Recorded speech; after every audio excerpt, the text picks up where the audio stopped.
Iran का एक बार फिर इसराइल पर हमला। तेल अवीव और हाइफा पर मिसाइल और ड्रोन्स दाग दिए। ईरानी टीवी के मुताबिक पासदारान इनकलाब की एरोस्पेस फोर्स ने फौज के साथ मिलकर इसराइल पर मुश्तरका मिसाइल और ड्रोन हमला किया।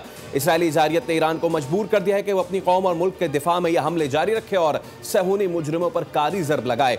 ऑपरेशन वादा सादिक स्वयं के तहत ताज़ा हमले उन मकबूजा फ़लस्तीनी इलाकों पर किए गए हैं जो इसराइल के ज़ेर तसल्लुत हैं। ताज़ा हमलों से इसराइल में नुकसान की फौरी तौर पर तफसीलात सामने नहीं आ सकी। इससे पहले ईरान ने इसराइल का एक और F-35 मार गिराने का दावा भी किया था।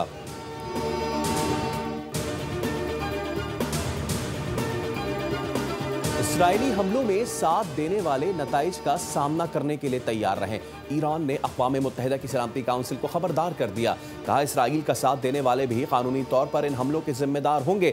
अक़वाम मुत्तहिदा में ईरान के मुस्तकिल मंदूब अमीर सईद इरवानी ने सलामती काउंसिल को भेजे गए खत में आगाह किया है कि ईरान हक़ दिफा में मुतनासिब दिफाई ऑप्शंस अंजाम दे रहा है जिनका मकसद फौजी अहदाफ और उससे मुंसलिक इंफ्रास्ट्रक्चर को निशाना बनाना है। अमीर सईद का कहना है कि अमरीकी हथियारों, खुफिया मालूमात और सियासी हिमायत के बगैर इसराइल किसी सूरत ईरान पर हमला नहीं कर सकता था।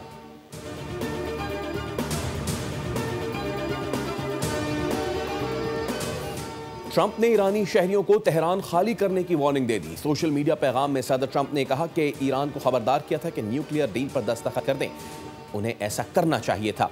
बारहा कहने पर भी ऐसा नहीं किया गया। इंसानी जानों का ज़िया शर्म की बात है। ईरान किसी सूरत न्यूक्लियर हथियार हासिल नहीं कर सकता।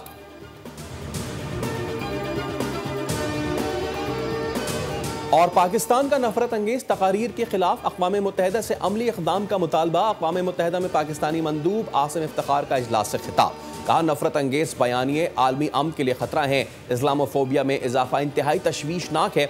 नफरत मजहबी हो या नस्ली, सिनफी हो या कौमी, रोकना नागुज़ीर है। डिजिटल प्लेटफॉर्म्स नफरत फैलाने का जरिया बन चुके हैं। इस्लामोफोबिया के खिलाफ UN के खुसूसी एलची की तकर्री का खैर मकदम करते हैं।